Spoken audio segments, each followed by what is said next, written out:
स्वागत है दोस्तों आपका हमारे इस चैनल ट्यूर टिप्स पर। आज इस वीडियो में हम आपको सोमनाथ और सोमनाथ के आसपास के दर्शनीय स्थानों के बारे में जानकारी शेयर करने जा रहे हैं। पौराणिक मान्यताओं के अनुसार सोमनाथ भगवान शंकर के 12 ज्योतिर्लिंगों में से सबसे पहला ज्योतिर्लिंग है। ये एक ऐसा स्थान है जहाँ पूरे भारत से और भारत के बाहर से भी पर्यटक यहाँ घूमने के लिए आते हैं। एक तो यहाँ भोलेनाथ शिव के 12 ज्योतिर्लिंगों में से पहला ज्योतिर्लिंग है और दूसरा यहाँ पर समुद्र तट है और इसीलिए सोमनाथ का महत्व काफ़ी बढ़ जाता है। पौराणिक मान्यताओं के अनुसार कहा जाता है कि स्वयं चंद्रदेव ने यह स्थान अपने हाथों से बनाया था। सोमनाथ मंदिर भारत के पश्चिमी तट पर सौराष्ट्र के वेरावल के प्रभास पाटन में स्थित है। दोस्तों, भगवान शिव के कुल 12 ज्योतिर्लिंग हैं, जिनमें से 2 ज्योतिर्लिंग गुजरात में स्थित है।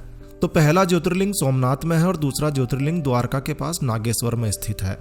नागेश्वर स्थित ज्योतिर्लिंग 10वें नंबर पर है।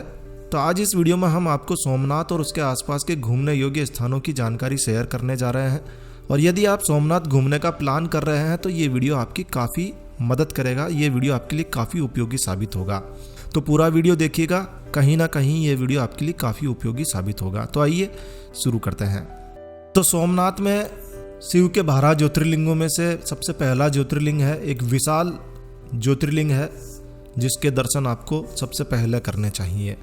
तो सबसे पहले बात करते हैं सोमनाथ मंदिर की। तो सोमनाथ मंदिर में भोलेनाथ शिव का जागृत सबसे पहला शिवलिंग है और कोरोना के चलते यहाँ दर्शनों के समय में कुछ बदलाव कर दिया गया है। सुबह के दर्शन आपको 7:30 बजे से 11:30 तक होंगे। दोपहर के दर्शन 12:30 से 6:30 तक होंगे और संध्या काल के दर्शन 7:30 से 10 बजे तक आपको होंगे।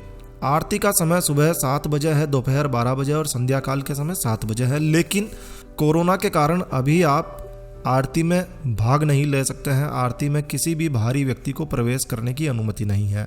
लेकिन आप संध्या काल के समय होने वाले Somnath sound and light show का मजा ले सकते हैं। जी हाँ, यहाँ सोमनाथ मंदिर में संध्या काल के समय साउंड एंड लाइट शो होता है जो लगभग 8 बजे से 9 बजे के बीच में होता है। 1 घंटे का शो होता है और इसे देखने के लिए आपको टिकट भी लेनी होती है। टिकट की कीमत 25 रुपये है। इस साउंड एंड लाइट शो में आपको पौराणिक कहानी के माध्यम से यहाँ के स्थानों के बारे में बताया जाता है, स्थानों के महत्व के बारे में बताया जाता है। काफ़ी शानदार शो होता है, तो आपको ये शो जरूर से देखना चाहिए। सोमनाथ में अगला दर्शनीय स्थल है प्रभास पाटन म्यूजियम। सोमनाथ मंदिर से मात्र 350 मीटर की दूरी पर स्थित है प्रभास पाटन म्यूजियम। तो सोमनाथ मंदिर से आप यहाँ पैदल भी जा सकते हैं। इस म्यूजियम में आपको 10वीं, 11वीं और 12वीं सदी के शिल्प देखने को मिलेंगे। कहते हैं कि आज़ादी के बाद सोमनाथ मंदिर की पुनः प्रतिष्ठा की गई थी और इस दौरान संपूर्ण विश्व की 108 नदियों के जल से भगवान शंकर का अभिषेक किया गया था। तो पूरे विश्व से 108 नदियों से जल लाया गया था। इनमें से कुछ नदियों का जल आज भी यहाँ संग्रहालय में मौजूद है, जिन्हें आप देख सकते हैं। दोस्तों, सोमनाथ मंदिर को कई बार तोड़ा गया और कई बार बनाया गया। 1950 में सोमनाथ मंदिर का पुनः निर्माण शुरू हुआ था। तब खुदाई के दौरान कई प्राचीन मूर्तियां जमीन से निकली। मंदिर के पुराने अवशेष भी बाहर आए और इस म्यूजियम में आपको ये सारी चीज़ें देखने को मिलेगी।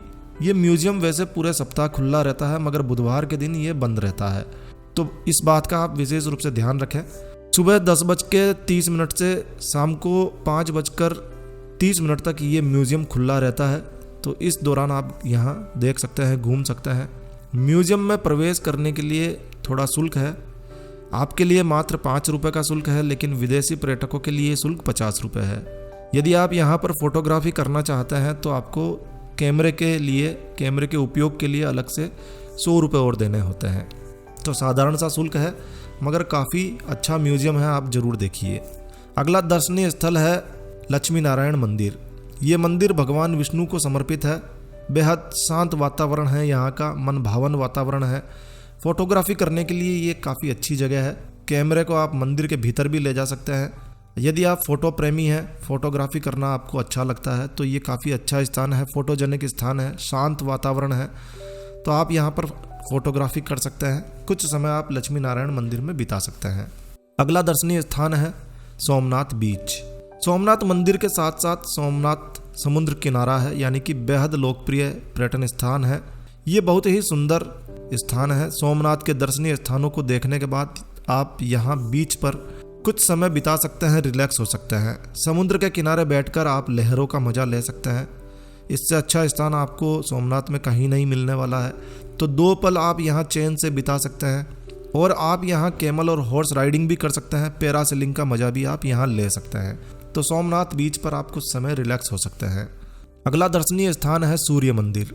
सोमनाथ बीच से लगभग 1 किलोमीटर की दूरी पर स्थित है सूर्य मंदिर। ये मंदिर भगवान सूर्य देव और उनकी पत्नी छाया को समर्पित है। कहते हैं यह मंदिर काफी प्राचीन है, पौराणिक काल से ही यह मंदिर स्थित है। यह भी मान्यता है कि पांडव अपने अज्ञातवास के समय यहाँ पर आए थे, यहीं रहे थे और यहीं इसी मंदिर में वो सूर्य देव की आराधना भी किया करते थे।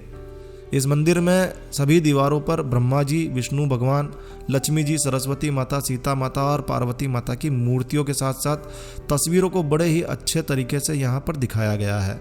साथ ही साथ देवी देवताओं के वाहन जैसे कि शेर, हाथी और पक्षियों को भी यहाँ पर दिखाया गया है। यही मंदिर के पास ही सूर्य कुंड भी है और कुछ कदम की दूरी पर हिंगलाज माता की गुफा है, जहाँ रोजाना कई भक्त माता के दर्शनों के लिए यहाँ आते हैं।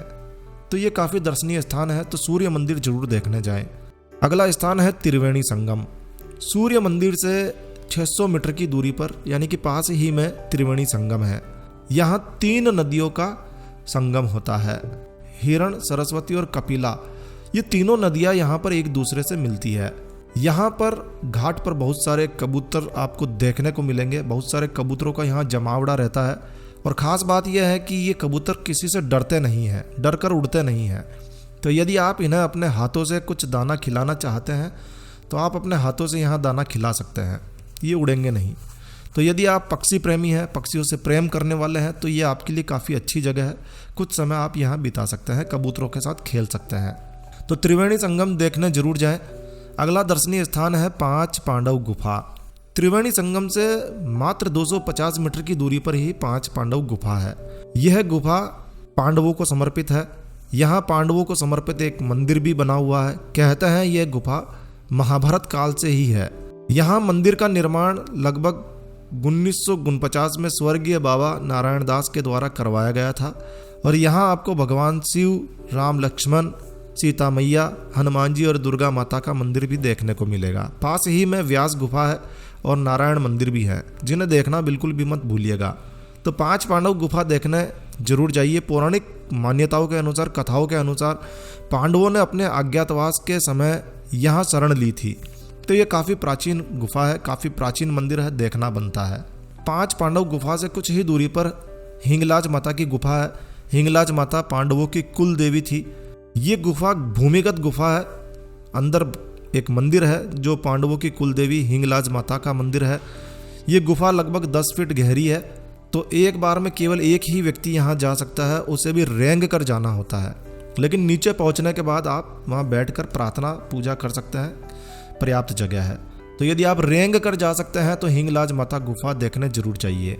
अगला दर्शनीय स्थान है परशुराम टेम्पल, परशुराम मंदिर। त्रिवेणी घाट के तट पर परशुराम मंदिर स्थित है, जो सोमनाथ के दर्शनीय स्थानों में से एक है।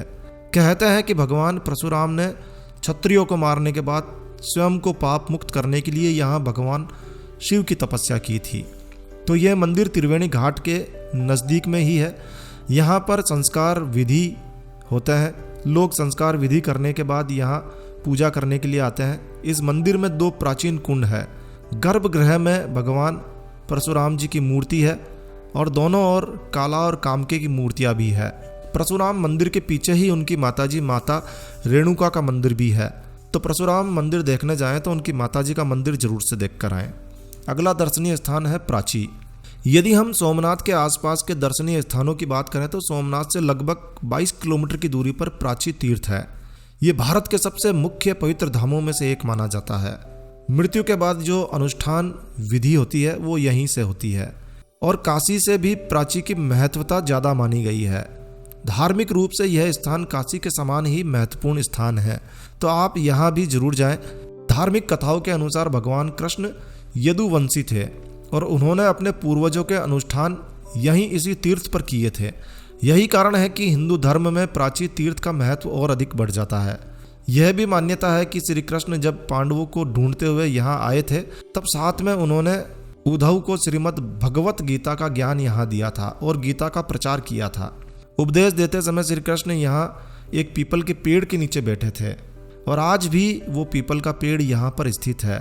कहते हैं केवल एक बार प्राची तीर्थ में झुकने से काशी में झुककर प्राप्त होने वाले आशीर्वाद से 100 गुना फल यहाँ प्राप्त हो जाता है। यानी कि यदि आप काशी में 100 बार दर्शनों के लिए जाते हैं और जो पुण्य आपको मिलता है उतना पुण्य सिर्फ यहाँ एक बार प्राची में दर्शन करने से मिल जाता है। इसीलिए यहाँ कहते हैं 100 बार काशी 1 बार प्राची। तो ये सारे स्थान घूमने के लिए सोमनाथ मंदिर से दिन में 2 बार सोमनाथ दर्शनों के लिए बस चलती है, जो सोमनाथ के सभी दर्शनीय स्थानों को आपको घुमा कर लाती है, साथ में प्राची भी आपको घुमा कर लाती है। तो सोमनाथ जाएं तो प्राची जरूर जाएं और आप इस बस का उपयोग भी ले सकते हैं। सोमनाथ ज्योतिर्लिंग से मात्र 4 किलोमीटर की दूरी पर स्थित है भालका तीर्थ। यहाँ एक मंदिर है जहाँ भगवान श्री कृष्ण की प्रतिमा उनके आखिरी समय को बयां करती है। कहते हैं इसी स्थान पे संसार को सत्य को समझाने वाले, गीता का अमूल्य ज्ञान देने वाले भगवान श्री कृष्ण ने अपनी देह का त्याग किया था। एक बार की बात है, श्री कृष्ण जंगल में पीपल के पेड़ के नीचे ध्यान मुद्रा में लेटे हुए थे। तब जंगल में शिकार की खोज में निकले जरा नाम के एक शिकारी को भगवान कृष्ण के पैर में पहनी हुई मणि दूर से हिरणी की आंख लगी और उसने शिकार के लिए तुरंत अपना धनुष बाण उठा लिया और बाण चला दिया। बाण भगवान कृष्ण के पैरों में जाकर लगा। तब शिकारी को अपनी गलती का एहसास हुआ और उसने रोते हुए भगवान से क्षमा मांगी। लेकिन दुनिया को सत्य का ज्ञान देने वाले भगवान को मालूम था कि ऐसा ही होना है और इसीलिए उन्होंने उस शिकारी को निमित्त बताते हुए उसे तुरंत माफ कर दिया। यह घटना कृष्ण के प्रस्थान और द्वापर युग के अंत का संकेत भी थी। भगवान के निज धाम प्रस्थान लीला के बारे में महाभारत, विष्णु पुराण, श्रीमद् भागवत और अन्य कई धार्मिक पुराणों में पुस्तकों में भी उल्लेख मिलता है। तो वो पीपल का पेड़ जहाँ भगवान श्री कृष्ण लेटे हुए थे वो आज भी यहाँ मौजूद है और उसे मंदिर के परिसर में अच्छे से संरक्षित करके रखा गया है। 5000 साल पुराना होने के बावजूद भी यह पीपल का पेड़ अभी तक सूखा नहीं है, वैसा का वैसा है। बाण लगने की वजह से भगवान घायल हो गए और वह भालका से थोड़ी ही दूरी पर आई हुई हिरण नदी के किनारे पहुंचे। वह नदी सोमनाथ से लगभग 1.5 से 2 किलोमीटर की दूरी पर स्थित है। कहते हैं भगवान वही पंच तत्व में विलीन हो गए थे। भगवान वहां से सीधे अपने धाम वैकुंठ धाम चले गए थे। तो ये भी स्थान आपको जरूर देखना चाहिए, भालका तीर्थ देखने जरूर चाहिए। तो ये थे सोमनाथ और सोमनाथ के आसपास के दर्शनीय स्थानों के बारे में जानकारी। वीडियो थोड़ा सा बड़ा बन गया है, लेकिन हमने सोमनाथ और सोमनाथ के आसपास के सभी स्थानों के बारे में संक्षेप में जानकारी देने का प्रयास किया है। यदि आपको हमारा ये प्रयास वास्तव में अच्छा लगता है तो आप लाइक के बटन पर जरूर क्लिक कीजिए और यदि आपने हमारा ये चैनल सब्सक्राइब नहीं किया हुआ है तो कृपया चैनल सब्सक्राइब कर लीजिए, क्योंकि हम इसी तरह की जानकारियाँ इस चैनल पर आपके लिए लेकर आते हैं। तो यदि आपने चैनल सब्सक्राइब नहीं किया हुआ है तो कृपया सब्सक्राइब के लाल बटन पर क्लिक करके चैनल सब्सक्राइब कर लीजिए। तो मैं आपका दोस्त मिलता हूँ अगले वीडियो में, एक नए वीडियो में। तब तक के लिए stay healthy, stay happy. Thank you for watching my video. Thanks. जय श्री राम, जय हनुमान।